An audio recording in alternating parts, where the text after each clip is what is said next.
If it wasn't for Black Americans, I, as an African person, wouldn't have the opportunities that I have today in America. So I keep seeing a lot of these comments about how Black Americans relate to my statement about Nigerians don't actually care about Nigerians. They only care about being wealthy to show off to underprivileged Nigerians. That's not how Black Americans operate. Like, I grew up in Nigeria and Black America. The one thing I will tell you about Black Americans, you see how they're into government. They build up their intellect to get into government to try to do better and support their communities, and they fight to support their communities. If you look at how far in 400 years, 500 years, what African Americans have done, and the level of they made life, it's not completely equal, but Black Americans have done a good job of fighting for the rights of their fellow Black Americans to have a better life in America. If it wasn't for Black Americans, I, as an African person, wouldn't have the opportunities that I have today in America. If it wasn't for Black Americans, I wouldn't have the opportunities I have today. So I can't really say that, because Black Americans may have their issues, but they have a better sense of community than Africans. I can say for Nigerians, they have a better sense of community, and they enjoy communal, like making sure, I'm not saying that they do it perfectly, but you can tell that they put up a fight for their community. They put up a fight for their community more than Nigerians. Sorry, it hurts, but that's the truth. When it's time to give kudos, that's what I'm gonna do. So shout out to this African woman for giving praise to FBA and thanking us and saying that we have the right to be angry at what's going on right now. Us immigrants, not all of us, but a lot of us, seem to forget, or maybe they just don't know. But if you have been living in this country long enough, you should know that. The reason why we're here, the reason why we are allowed to be here, is because of the work Black Americans did. Because of the sacrifices they did. Because all the fights they had to fight in order for us, for them, because they didn't do it for us, they did it for themselves, and it's right. But today we are enjoying the fruit of their labor.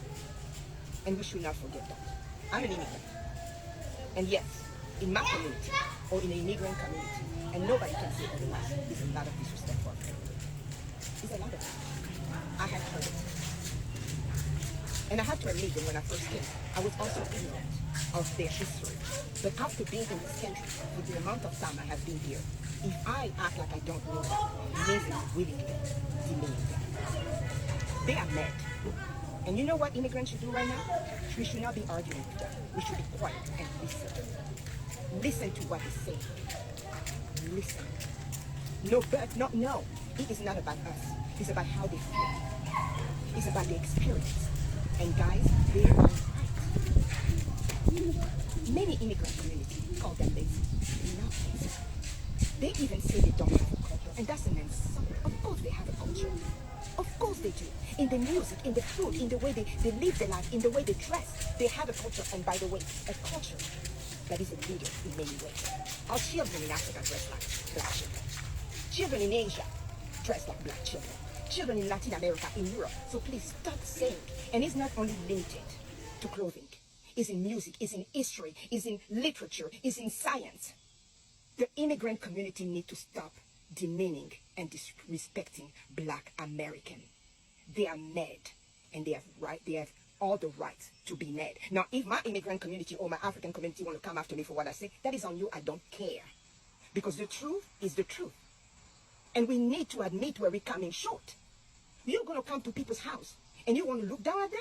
You want to disrespect them? Yes, not all Africans. Yes, not all Latino. Yes, not all blah, blah, blah. Or Asian, blah, blah, blah. But enough to make a lot of noise. But enough for them to be mad. Rightfully so. We need to be quiet now and listen to what they have to tell us. No doubting the experience. No undermining the experience. No forgetting the accomplishments. We need to stop that. We need to stop, particularly the African community. You want to say they are our brother and sister and this is how you're treating them? Not everybody, but a lot of us do. We look down. We criticize them. We do it and we should not deny it. As a community, we do it. And we need to stop. Unity would be great. We all want unity. But unity without respect is impossible. Unity without recognizing the accomplishments of part of the group is impossible. Now, let's talk about African immigrants. When they come to America, they face their own struggle, they leave their family, they learn a new culture, and they also face racism. Life is not always easy, but at the same time, they come to a country where some fights were already won. They can enter schools, hospitals, and offices that were once closed to black people. Think of Nigerian nurses, a Ghanaian shop owners, or a Somali student. They are able to do these things because of the ground was already prepared by black Americans. So when they say thank you, it is a way of showing respect for the past. For many years, black Americans suffered. They were taken as slaves. Later, they faced segregations. Some black Americans feel hurt. They feel that immigrants enjoy the benefits, but sometimes forget to stand with them in today's fight against racism. On the other side, many immigrants says, we do care, but our story is different. They are learning how to be Africa, how to be black, and how to be America all at once. So this is sometimes a gap. Saying thank you is good, but black Americans always want support, not just words. Thank God for another day. Good morning, friends. How are you?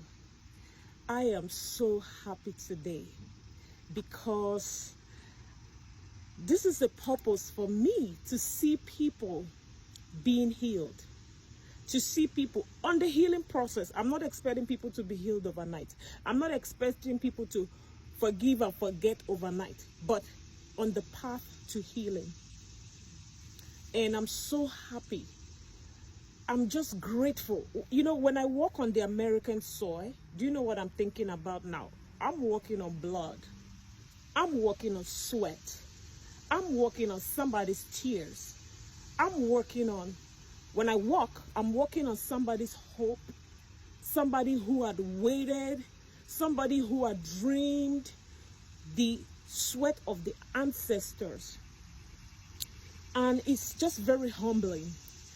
You know, I am admiring their tenacity, their consistency in the midst of pain. And I'm just grateful.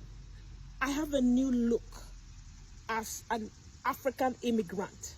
I have a new look of things. And I promised, not a promise, but I told you guys I'm going to spread awareness. I'm going to start telling my fellow Africans that please don't use any derogatory words to describe the people we met in this land. Put some respect on it, regardless of where they are at. Because what they are, where they are at now, some of them, is because of generations upon generations upon generations of trauma. In fact, some of them are doing excellently well. Because some people would have been wiped out with what they passed through. They are still moving. They are still building America. They are still, you know, trying in spite of the odds, still paving the way for others who they don't even know. So that's part of the awareness I'm going to spread. I'm going to try to also visit the African American museums. I'm going to try to do that. I'm going to also try to do that when I go to Ghana or other African countries. I want to spread awareness.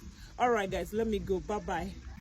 You see, they sit and they talk about black neighborhoods as if they are not the reason that these neighborhoods are poor and below the poverty level and are full of crimes and different things like that. They don't talk about the role that they played in that. You see, when black people tried to strive and build their own communities and do different things, you see, they were a threat, so they had to get rid of it.